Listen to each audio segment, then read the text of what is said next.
지난주까지 신자의 신앙의 성숙과 성장과 성숙에 대해서 함께 4주간에 걸쳐서 말씀을 나누었어요. 제 설교의 타겟은 한 40대, 50대, 60대, 4학년부터 6학년까지 고난이 많잖아요. 좀 이제 중년층, 장년층, 노년층을 대상으로 했어요. 물론 청년층들도 이제 고난이 나름대로 있겠죠. 저의 포커스는 장년층이었어요. 그래서 오늘부터는 조금 타겟이 바뀝니다. 청소년, 청년, 20대, 30대, 2030 결혼을 준비하는, 만남을 준비하는 청년들 대상으로 앞으로 3주간 좀 설교를 하려고 그래요. 근데 미혼자 대상으로 하지만 기혼자들도 타겟 포커스는 미혼자에게 있지만 기혼자들도 우리의 결혼을 돌아보는, 우리 가정을 돌아보는 그런 시간들이 될 수 있겠다 생각이 들어요. 다음 주 토요일 날 병현 형제 한나자매가 결혼식을 하잖아요. 그래서 결혼 전, 결혼 중, 또 결혼 후로 3주간에 걸쳐서 결혼에 대한 이야기를 함께 나누고자 합니다. 여러분, 30대 초반에 계신 분들 결혼에 대해서 좀 불안하죠? 아직 짝을 만나지 못한 친구들 결혼에 대한 생각들이 많을 거예요. 요새는 비혼주의가 많아가지고 또 결혼의 정년기가 조금 늦어지는 추세라 결혼에 대해서 많이 불안해하지 않을 수도 있을 것 같은데 저는 결혼 되게 하고 싶어였어요. 20대부터 결혼을 정말 하고 싶어가지고 심지어는 어떻게까지 하나님 앞에 기도했냐면 하나님 너무 결혼하고 싶어요. 은혜 많이 받았을 때는 하나님 정말 빨리 예수님이 왔으면 좋겠어요. 예수님 마라나타, 예수님 빨리 재림하셨으면 좋겠어요. 단 결혼한 뒤에 오시면 좋겠어요. 그런 마음도 가졌었어요. 결혼이 너무너무 하고 싶었어요. 그래서 제가 한 번은 정말 창피한 이야기인데 신대원 다닐 때 낮에 아무도 없는 집에 혼자 이렇게 들어간 적이 있었거든요. 낮에 문 키 열고 띵동 했는데 아무도 없어가지고 키 열고 삐걱 하고 열고 들어갔는데 결혼놀이가 한번 해보고 싶은 거예요. 그래서 딱 들어가면서 결혼하면 이런 느낌이겠지. 여보 나왔어 여보 그렇게 얘기까지 했거든요. 아무도 없는 줄 알았는데 안방에서 삐끄덕 우리 아버지가 나오시더라고요. 아버지 나오시더니 뭐 잘못 먹었냐? 얼마나 창피했는지 모르겠어요 그때. 그래서 여러분들 중에도 결혼하고 싶어하는 친구들이 있을 텐데 조금 늦어지고 있는 친구들도 있을 것 같은데 제가 오늘 드리고 싶은 첫 번째 이야기는 뭐냐면 전혀 조바심이나 걱정이나 전전긍긍하지 말라는 얘기입니다. 앞으로 제가 3주간에 걸쳐서 세 커플, 하나님이 커플 매니저로 해서 세 커플, 가장 바람직하고 이상적인 세 커플을 소개하려고 하거든요. 성경에 나오는. 첫 번째는 아담과 하와, 두 번째는 다음 주에 살펴볼 이삭과 리브가, 세 번째는 룻과 보아스입니다. 이 세 커플은 하나님이 맺어주신 가정이었어요. 대표적인. 여러분 성경에 보면요, 자기가 주도해서 결혼을 주관하는 케이스들이 있습니다. 예를 들어서 사라, 아브라함의 아내 사라 같은 경우가 그랬죠. 그 결과는 좋지 않았습니다. 야곱도 14년 동안 외모를 보면서 라헬과 레아 비교해가면서 자기가 주도했던 결혼이었어요. 거기도 불행한 일들이 있었죠. 또 삼손은 부모의 바램을 떠나가지고 자기가 주도했습니다. 다윗도 하나님이 맺어주시고 매칭한 것보다는 자기가 주도한 경우가 많아요. 6명의 아내를 잘못 두지 않았습니까? 바세바도 불륜 관계도 있게 되었고. 여러분, 근데 성경 중에서 너무너무 아름답게 하나님이 맺어주신 가정, 아담과 하와, 이삭과 리브가, 그리고 룻과 보아스, 이 세 가정들을, 세 커플들을 보면서 우리가 결혼에 대한 원리, 어떤 것을 배워야 되는가? 여러분, 결혼은 배워야 됩니다. 대부분 많은 사람들이 배움이 없이, 공부 없이 결혼을 해요. 나중에 결혼 생활하면서 문제가 되거든요. 이제 결혼하면서 고생 끝, 행복 시작 전혀 아닙니다. 고생이 시작되는 거예요. 미리 준비를 해야 됩니다. 하고 이러이러한 어려움들이 있었겠구나 생각하고 준비를 해야 되는데 사람들이 잘 모르니까 항상 문제가 생기는 거예요. 성경을 통해서 배워야 돼요. 그래서 제가 짧게 3주지만 성경은 과연 우리 2030 미혼분들, 또 기혼자라도 어떻게 이 결혼에 대해서 가르치고 있는가 배우는 시간이 되었으면 좋겠어요. 흥미로운 것은요, 이 세 커플 모두 자기가 원하는, 자기가 너무 결혼하고 싶어요, 하나님 정말 결혼을 하고 싶어요. 진짜 좋은 배우자 만났으면 좋겠어요. 이런 사람들이 아니었습니다. 하나님이 그들을 위해서 배우자를 준비해 주셨어요. 아담도 결혼에 대해서 잘 몰랐을 때 하나님이 깊이 잠들게 하시고 배우자를 준비하셨고, 이삭도 40세가 되었거든요. 결혼에 대한 소망 그런 거 없었어요. 하란 땅에 가서 결혼 처자를 구해옵니다. 하나님이 매칭시켜 주시는 거예요. 룻도 보아스도 하나님이 매칭시켜주는 커플이었거든요. 하나님이 좋은 때와 좋은 시기에 맞춰서 그 사람을 준비시켜서 매칭시켜 주신 것입니다. 그러면 여러분 너무 걱정하지 마세요. 물론 하나님이 준비시켜 주시지만 우리도 먼저 준비하게 하시는 것입니다. 아담과 이삭과 리브가 또 룻과 보아스를 보면서 하나님이 배우자를 준비해 주시지만 배우자를 준비해 주시는 것 먼저 우리를 준비해 준다는 사실, 그 사실도 좀 알고 우리가 충분히 준비되었을 때 하나님이 배우자를 만나게 해준다는 것도 우리 배우는 시간이 되었으면 좋겠어요.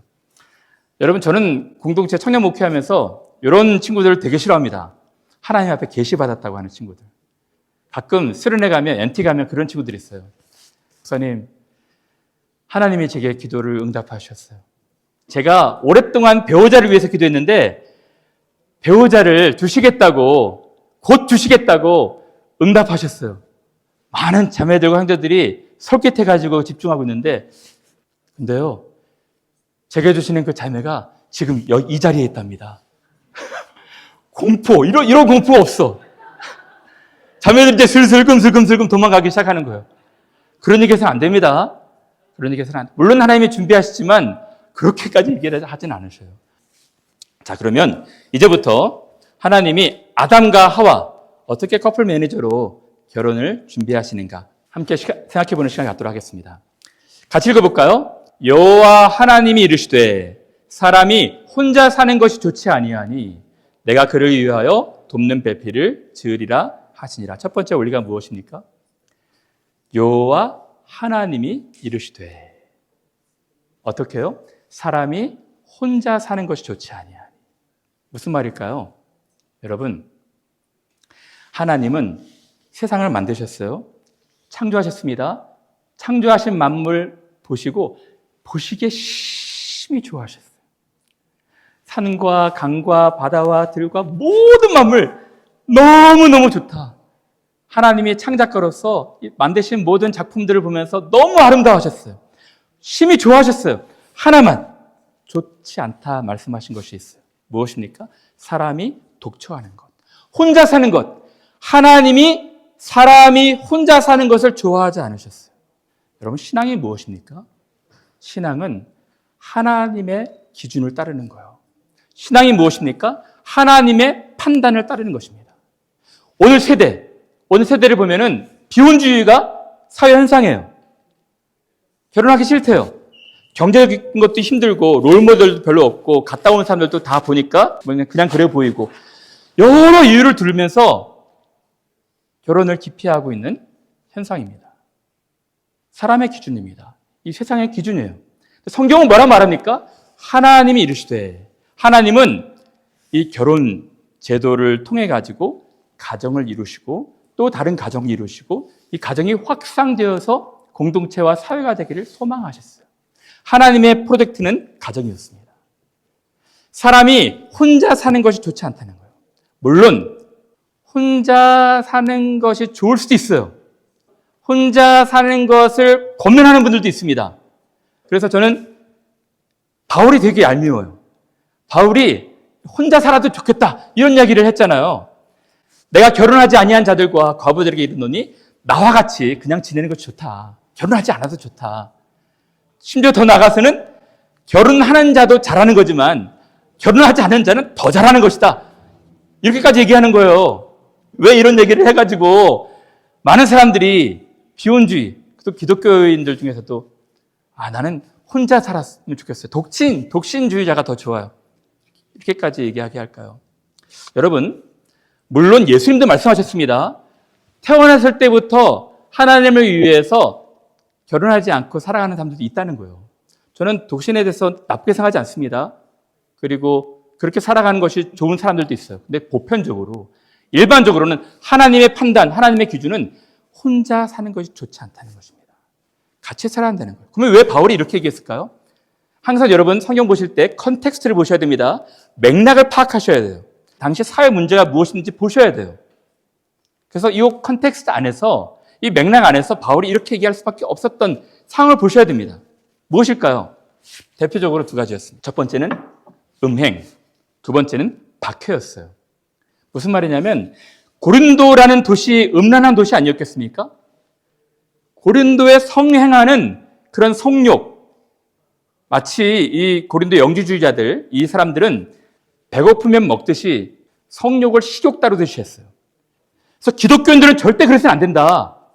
그런 사회 현상에 물들지 않으려면 차라리 혼자 지내는 것이 더 낫다. 그런 이야기입니다. 그리고 당시에 박해가 많았거든요. 박해가 많아가지고 사람들이 진짜 크리스찬이라는 이유로 해서 많은 경제적인 핍박, 목숨의 위협도 받았는 상황이었어요. 그런 의미에서 사역자들 같은 경우 바울은 혼자 지내는 것이 훨씬 편했던 것입니다. 그렇죠. 처자식이 딸리지 않았으니까 그런 면에서 좀 자유로웠어요. 그래도 그런 컨텍스트에서 나와 같이 그냥 지내는 것이 좋다. 결혼하는 게 괜찮다. 너희가 성욕을 정 참을 수 없으면 그렇게 결혼해라. 이런 어려운 상황 가운데서도. 그러나 혼자 지내는 것이 더 좋을 수도 있다라고 이야기를 한 특수한 상황이었습니다. 여러분, 하나님은 혼자 지내는 것을 별로 좋아하지 않으세요. 하나님의 형상대로 지음받은 남자와 여자가 함께 지내는 것을 좋아하시는 거예요. 그래서 여호와 하나님이 이르시되 사람이 혼자 사는 것 좋지 아니하니, 자매분들, 여자분들이 좀 싫어하는 본문입니다. 내가 그를 위하여 돕는 배필을 지으리라. 저는 이 부분만 얘기하면 자매들한테 공격을 좀 많이 받아요. 자매의 존재 이유가 남자를 위한 것입니까? 그를 위하여 제가 돕는 배필로 지음받았다고요? 착각입니다. 그렇게 생각하시면 안 돼요. 왜 그럴까요? 오늘 본문의 단어를 좀 유심히 보셔야 됩니다. 돕는 배필, 요 번역에 좀 문제가 있었거든요. 돕는이라는 단어, 에제르 단어고요. 배필은 크네게드라는 단어거든요. 원래는 배필이라는 단어가 아니고요. 영어로 좀 보십시오. 배필, 크네게드라는 뜻은 적합한, 알맞은, 꼭 맞는, 또 꼭 필요한, 그리고 against 뜻도 있어요. 좀 상응하는, 또 마주보는, 좀 대항하는 그런 뜻이 있습니다. 그럼 먼저 돕는이라는 단어를 좀 볼까요? 돕는이라는 단어 에제르, 여기서 에센셜의 어원이거든요. 꼭 필요한, 진짜 필수 불가결한 그런 단어인데, 여기서 돕는 이 헬퍼 에제르라는 단어가 구약 성경에만 21번 나옵니다. 그런데요, 모두가 다 하나님의 신적 도움을 표현할 때 나와요. 딱 한 경우만 예외적으로 사용됐던 경우가 바로 이 경우입니다. 볼까요? 내가 산을 향하여 눈을 들리라. 나의 도움, 에제르입니다. 나의 도움이 어디서 올까? 나의 도움은 천지를 지으신 하나님에게로다. 무슨 말입니까? 하나님처럼 전지전능한 능력 있는 분이 도우실 때 에제르예요. 그러니까 하나님이 우리의 헬퍼가 되신다는 것입니다. 내가 너의 도움이다. 내가 너의 헬퍼다. 이렇게 말씀하시는 거예요. 그래서 사실은 하와를 굉장히 능력자로 표현한 거예요.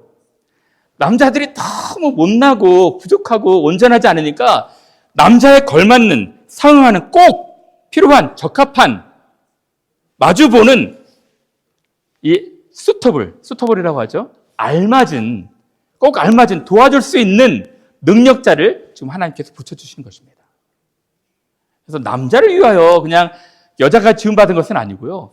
남자도 필요했고 여자도 필요해서 상호 보완적인 역할을 다르지만 서로 돕는 자로 세우신 거예요. 여자분들 기분 나빠하거나 노여워하지 마십시오.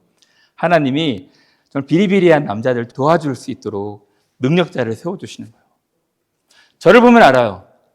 저는요, 지금 결혼한 지 한 24년 됐는데, 아내 없이는 갈수록 아무것도 못하는 정말 무기력한 남자예요. 아내랑 저랑은 달라도 너무 다르거든요. MBTI 보면은 극과 극입니다. 이렇게 다를 수가 없어요. 한 예를 든다면 샴푸를 보자면 저는 이 샴푸 한 방울 나올 때까지 짜고 써야 되거든요. 아내는 반이 넘어가면은 불안해해요. 그래가지고 꼭 2개, 3개 막 비축해 놓거든요. 저는 차를 탈 때도 차에 기름 앵꼬가 될 때까지 탑니다. 그래서 몇 마일 뛰었는지 계속 확인하려면 앵꼬 나고 나서도 한 20, 30마일 더 가거든요.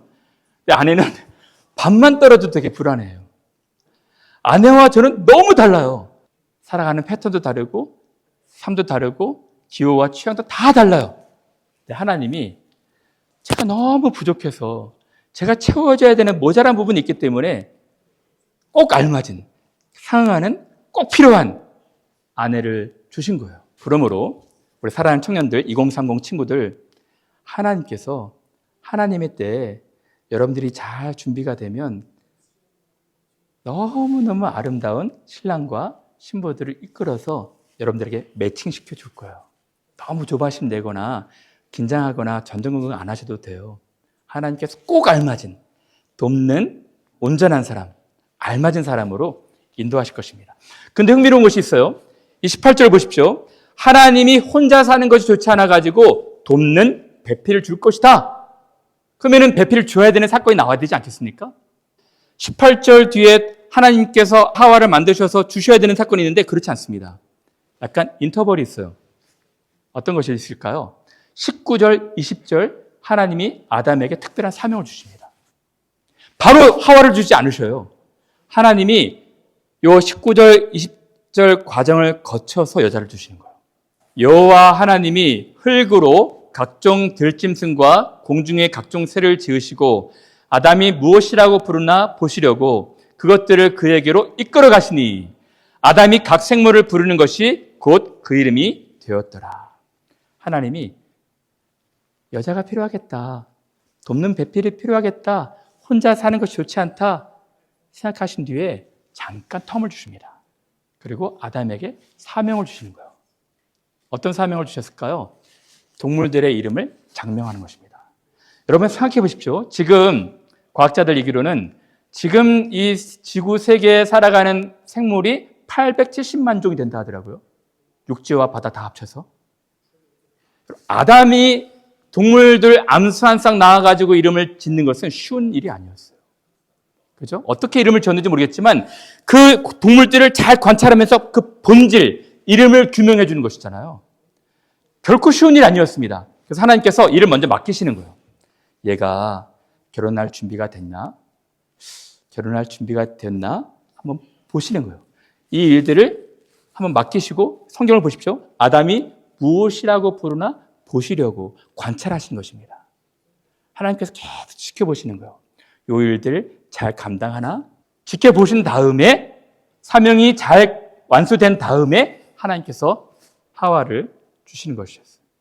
하나님이 직접 동물들의 이름을 지을 수 있는데 왜 아담에게 부탁하셨을까요? 하나님의 배려였습니다. 하나님이 통치하시는데 아담에게 신탁 통치, 위임 통치하시잖아요. 아담아, 네가 다스려라.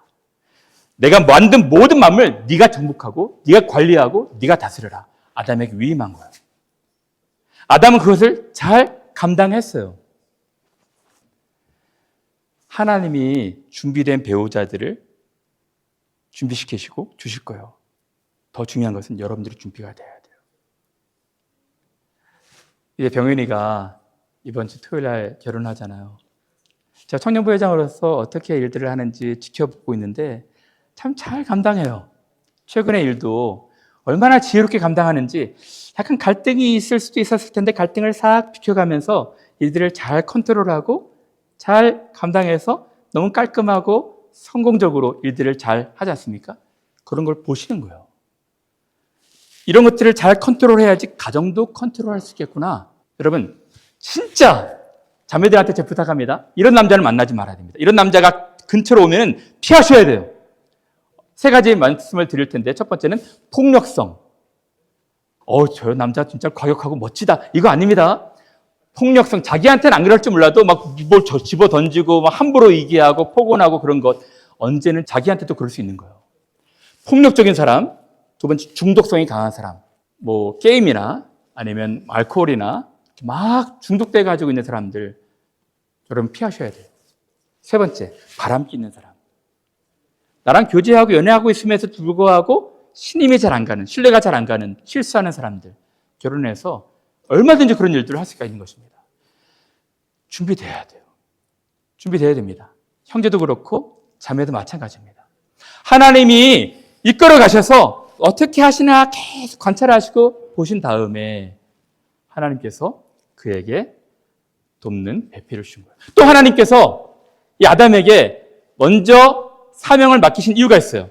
무엇일까요? 저는 이거 굉장히 중요하다고 생각하거든요. 아담이 모든 가축과 공중의 새와 들의 모든 짐승에게 이름을 주니라. 아담이 돕는 배필이 없으므로. 무슨 말일까요? 자, 보십시오. 아담이 이제 암수 한 쌍 다 승부리 나와요.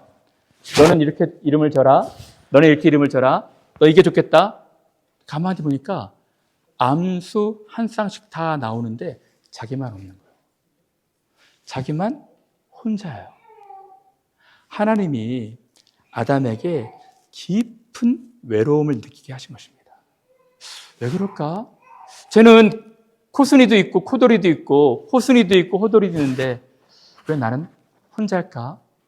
하나님이 그냥 일방적으로 주시기 전에 먼저는 그에게 깊은 외로움을 깨닫게 하신 것입니다. 제가 이민유학교에 목회를 하다 보니까 어떤 분들이 차를 사고 집을 구할 때 그냥 처음부터 덜컥덜컥 집을 사면 나중에 그분들은 100% 불평하게 돼 있어요. 근데 고생해서 나중에 한 10번 집을 보고 나서 집을 얻을 경우에, 렌트할 경우에 감사함이 넘치더라고요. 차도 마찬가지고. 자기의 필요를 깊이 알고 비교해보고 자기의 그 제한성, 연약함들을 알고 얻을 때 감사가 더 넘치는 것입니다. 하나님께서 먼저 아담에게 여자를 소개해 주기 전에 먼저 그에게 깊은 외로움을 경험하게 하신 것입니다. 여러분 남자들은요, 한켠에 옆에 있는 사람이 없으면 특히 나이가 들어갈수록 더 심한 것 같아요. 제가 진짜 너무 지금 외롭거든요. 목회하다 보면요, 여러분 제가 늘 밝게 웃고만 있지 속은 골병 들 때가 참 많아요. 목회자로서 참 외로울 때가 많습니다. 여러분들한테 내색 안 할 뿐이지. 앞에 나와서 용기도 사지 않는 외로울 때가 참 많아요. 근데 제 갈빗대, 저를 늘 지지해주고 응원해주는 갈빗대가 있으므로 저는 너무너무 사실 위로가 돼요. 나를 나 자체로 그냥 받아줄 수 있는, 아무 필터링도 하지 않고 그냥 받아줄 수 있는 한 사람이 있다는 것이 저한테 얼마나 도움이 되는지 모르겠어요. 여러분, 우리 2030 친구들, 다른 사람들 다 여러분들 비난하고 다른 사람들 다 여러분들 응원하지 않는다 할지라도 한 사람, 한 갈빗대, 한 남편, 한 아내가 곁에 있다는 것은 너무너무 큰 위로가 됩니다. 흥미로운 것은요, 심리학자의 강의를 들었고 봤는데요, 일본 같은 경우에 고령 사회잖아요. 연구를 했답니다. 둘 중에 남편과 아내 중에 한 사람이 먼저 떠나는, 사별되는 경우에 그 사람들의 남편의 삶과 아내의 삶을 연구해 봤대요. 근데 남편들은 거의 100% 먼저 아내가 떠나가면 3년을 못 버틴대요. 노인들의 경우입니다. 3년을 못 버티고 아내가 없으면 3년 안에 남편도 떠난다는 거예요. 남편은 아내 없으면 못 사는 존재 같아요. 아내의 경우는 좀 다르더라고요. 아내의 경우에는 3개월간의 공식적인 애도 기간을 보낸답니다. 애도 기간을 보낸 다음에 3개월 지나면 아내들이 건강하기 시작한대요. 더 건강해지기 시작하고 심지어는 그 관리가 어렵다는 당뇨까지 호전된답니다. 그리고 사회활동이 막 폭증하게 된대요. 하나님께서 주신 배우자, 갈빗대 없으면 너무너무 외로워하는 그런 존재가 되는 것입니다. 여러분, 우리가 마음이 아프다고 그러잖아요. 왜 마음이 아플까요? 마음이 비어서 그래요. 마음이 공허해서 그렇습니다. 마음이 채워지지 않아서 그래요. 그러면 이 체험을 어떻게 해야 되는가? 하나님은 아셨어요. 딱 두 가지로 채울 수 있습니다. 하나님의 사랑으로 채울 수가 있고, 우리의 지체들의 또 가장 가까운 사람의 사랑으로 채워줄 수가 있는 거예요. 그래서 하나님께서 그 사랑을 하나님으로 채우는 공간도 있지만 사람으로 채워주는 공간도 있어야 되거든요. 그래서 하나님께서 아담에게 깊이 잠들게 하시며 갈빗대 하나를 취하게 하신 거예요. 그러면 또 질문입니다. 왜 갈빗대였을까요? 하필 왜 갈빗대였을까요? 이 부분에서는 매튜 헬리라는 주석가가 너무 이야기를 잘했어요. 좀 공감합니다. 하나님이 사람 남자의 갈빗대를 취해서 여자를 만드신 이유는 머리뼈를 취하면 여자가 남자의 머리 위로 올라갈까 봐 두렵고, 발뼈를 취하면 남자가 여자를 짓밟을까 봐 두려워서 가장 심장 곁에 있는 두 팔로 보호가 돼야 되는 이 갈비뼈로 여자를 만드셨고, 여자는 이 갈비뼈로 가장 중요한 심장을 보호해서 서로 상호 보완적인 기능을 하나님께서 제정하셨다. 이렇게 주석을 다셨어요. 정답은 아니겠지만 일리가 있다 생각이 들어요.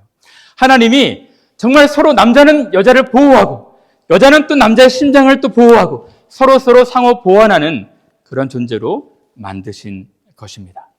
근데 이것이 일리가 있다고 생각이 드는 게요. 사도 바울이 남자와 여자, 부부 관계를 얘기하면서 교회와 그리스도의 관계를 얘기합니다. 예수께서 십자가에 달리셔서 옆구리에 창으로 찌르셨거든요. 그러니까 물과 피를 다 쏟으셨어요. 쏟으시면서 만드신 것이 뭐냐면 교회입니다. 그래서 사도 바울은 에베소 5장에서 이렇게 설명하고 있어요. 남편들아, 아내 사랑하기를 그리스도께서 교회를 사랑하시고 교회를 위하여 자신을 주심같이 하라. 자기의 물과 피를 다 쏟으시면서 만드신 것이 교회거든요. 그렇게 서로 사랑하라는 거예요. 여호와 하나님이 아담에게서 취하신 그 갈빗대로 여자를 만드시고 그를 아담에게로 이끌어 오시니, 이것이 결혼의 원리입니다. 하나님이 준비된 아담, 하나님의 사명을 잘 감당하는 아담, 준비됐구나, 잘 컨트롤 하는구나, 이제 아내를 이끌어 오시는 거예요. 매칭해 주시는 것입니다. 소개해 주시는 거예요. 근데 여러분, 다음 주에 살펴볼 것이 대박이에요. 다음 주에 보면요, 이삭을 준비시킨 뒤에 또 리브가를 준비시킨 뒤에 하나님께서 서로 매칭시켜 주시거든요. 이 부분은 다음 주에 제가 말씀을 나누도록 하겠습니다. 아담의 고백, 그리고 한 가지만 더 살펴보고 마칠까 합니다. 아담이 그래서 돕는 배필, 쟤네들은 왜 암수 한 쌍인데 나는 혼자밖에 없을까 고민하다가 하나님께서 깊이 마취시키셨어요. 마취. 그냥 수면은 잠자는 것도 아닙니다. 어떤 마취과 의사는 하나님이 최초의 마취과 의사라 하더라고요.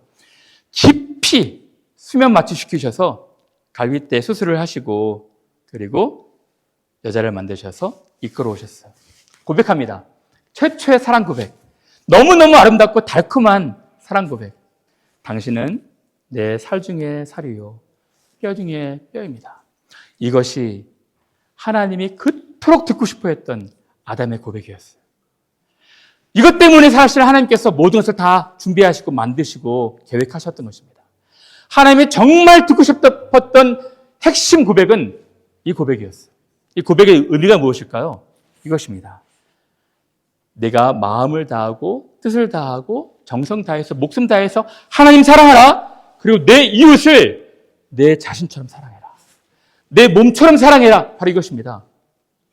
당신은 나고 내가 당신입니다. 당신은 내 몸의 일부고 나도 당신의 몸의 일부입니다. 내 자신입니다. 당신이 내 자신입니다. 하나님이 듣고 싶으셨던 고백입니다. 여러분 보십시오. 만약에 죄가 들어오지 않았다고 가정해 볼까요? 죄가 들어오지 않았다면 어떤 일이 있었을까요? 모든 사람들이 다 이렇게 고백했을 거예요. 남편과 아내, 결혼해서 낳은 아이들, 형제와 자매, 형제와 형제. 형은 내 살 중에 살이요, 뼈 중에 뼈입니다. 동생아, 너는 내 살 중에 살이요, 뼈 중에 뼈다. 그리고 사회와 공동체를 이뤘어요. 온 사회, 이웃집 아저씨는 나의 뼈 중에 뼈요, 살 중에 살입니다. 이것이 하나님이 원하셨던 나라였어요. 내 이웃을 내 몸처럼 사랑하는. 이것이었습니다. 하나님이 아담에게 가르쳐주고 싶었던 것이 이것이었어요. 오늘은 죄가 들어오고 난 뒤에 세상을 바라보십시오. 공동체 안에서도, 사회에서도, 국가와 국가, 나라와 나라. 누가 이렇게 생각합니까? 죄가 이렇게 무서운 거예요. 이 두 부부의 죄로 말미암아 바로 그 다음 때 아들이 살인을 하잖아요. 동생 밉다고 죽여버리지 않습니까? 죄가 이렇게 폭력적인 것입니다. 하나님이 원인이 아닌 거예요. 하나님은 이 고백을 듣고 싶었습니다. 뼈 중에 뼈요, 살 중에 살이라. 아담이 고백을 하죠. 그리고 하나님이 계획하신 것이 있었습니다. 여러분, 희한하죠? 이 본문을 보면 이러므로 남자가 부모를 떠나. 아담에게는 부모가 없었어요. 하와도 엄마 아빠가 없었습니다. 결혼의 원리를 말씀해 주신 거예요. 너희들이 부모가 되었을 때 반드시 기억해라. 경제적으로, 정신적으로, 심리적으로 독립시켜라. 네 품 안에 자식으로 두지 말아라. 라고 말씀하신 것입니다. 여러분, 그러므로 반드시 청년들, 2030 청년들, 결혼 준비하는 청년들 반드시 알아야 될 것은 결혼을 하면 이제 부모를 떠나는 거예요. 부모를 의존해서는 안 됩니다. 절대 의존해서는 안 돼요. 정신적으로, 경제적으로 떠나는 거예요. 물론 부모와 일시적으로 같이 살 수 있어요. 괜찮습니다. 그럴 수 있습니다. 근데 독립하셔야 되는 거예요. 어떤 분들이 이런 얘기를 해요. 물에 배우자가 빠져 있고 부모가 빠져 있으면 누구를 먼저 구해야 됩니까? 누구를 먼저 구해야 되나요? 답은 있다고 말씀드렸습니다. 배우자를 구해야 됩니다. 왜 그럴까요? 목사님이 호로자식이어서 그럴까요? 배운 망덕한 사람이라서 그럴까요? 그렇지 않습니다. 정신의학적으로, 철학적으로는 어른은 선택에 대한 책임을 지는 사람이래요. 부모는 우리가 선택하지 않죠. 배우자는 우리가 선택하는 것입니다. 그런 의미에서 배우자를 먼저 구해야 한다는 거예요. 부모는 성경이 말할 때 최초의 인간관계에서 공경하라는 것입니다. 존중하고 공경하고 감사해야 되죠. 그러나 배우자에 대한 책임을 져야 되는 거예요. 정신의학적으로, 철학적으로도 그렇지만 성경적으로 그렇습니다. 성경적으로 부모를 떠나서 아내와 남편은 한 몸이에요. 여러분, 기혼자도 반드시 기억하십시오. 남편과 아내는 쉽게 우리가 헤어질 수 있는 관계가 아닌 것입니다. 하나님이 맺어주신 한 몸이에요. 그러므로 아직 결혼하지 않은 미혼들도 성관계에서 여러분 이런 부분에서 유의하셔야 됩니다. 한 몸이 되는 것은 아무나 되는 것이 아니에요. 남편과 아내가 한 몸이 되어야 하는 것입니다. 마지막으로 아담과 그의 아내 두 사람이 벌거벗었으나 부끄러워하지 아니하니라. 여기서 말하는 또 원리는 무엇일까요? 하나님이 여기서조차 말씀해주고 싶었던 원리가 있어요. 스펙 바라보지 말라는 것입니다. 다른 사람 볼 때 능력 바라보지 말라는 거예요. 배경 바라보지 말고 집안 바라보지 말고 아무것도 바라보지 말고 연약한 존재를 바라보라는 것입니다. 서로 벌거벗은 존재로. 옷은 어떤 우리 신분을 얘기하죠? 벌거벗은 채로 서로가 연약한 존재를 바라보라는 것입니다. 이런 사람은 결혼 준비가 아직 안 된 거예요. 저 사람 만나면 내가 이런 도움 받을 수가 있고 이런 도움 받을 수가 있고 이런 도움 받을 수가 있겠구나. 결혼 준비가 안 된 것입니다. 저 사람 만나서 내가 이렇게 돕고 이렇게 도와주고 싶다. 저 사람 만나면 내가 행복하겠다. 이것이 아니고요. 저 사람을 내가 행복하게 해주고 싶다. 이때가 준비가 된 것입니다. 서로 연약한 사람으로 보고 보완해주고 싶고 챙겨주고 싶고 백그라운드를 보지 않고 결혼을 하는 거예요. 우리 이제 적용하고 마칠까 합니다. 먼저는 미혼자들 2030 아직 결혼하지 않은 분들에게 짧게 정리하고 마칠까 하는데요. 배우자를 위해서 기도하시는 분들 계시죠? 괜찮습니다. 기도하셔도 좋습니다. 근데 중요한 것은 하나님이 여러분들보다 여러분들은 너무 잘 아시는 하나님이 준비하고 계실 거예요. 어느 때 여러분들에게 그것을 사인 주시고 가르쳐 주실까요? 여러분들의 준비가 되었을 때. 여러분들도 준비가 되어야 돼요. 주신 사명들 잘 감당하고 잘 준비하고 또 잘 준비가 되어서 그 사람의 더 행복하게 해주는. 저는 부모로서 딸 자식 가진 부모로서 이 부분을 너무 잘 알아요. 준비가 된 사이를 만났으면 좋겠어요. 근데 우리 아이도 잘 준비가 되었으면 좋겠어요. 저는 세 가지를 기도했거든요. 처음부터 우리 아이 낳았을 때부터. 하나님, 우리 아이 이제 유치원 갑니다. 초등학교 갑니다. 또 중학교 갑니다. 좋은 친구 만나게 해주세요. 좋은 선생님 만나게 해주세요. 좋은 배우자 만나게 해주세요. 지금은 기도가 바뀌었어요. 좋은 친구가 되게 해주세요. 좋은 다른 사람에게 영향을 끼치는 사람이 되게 해주세요. 또 좋은 배우자가 되게 해주세요.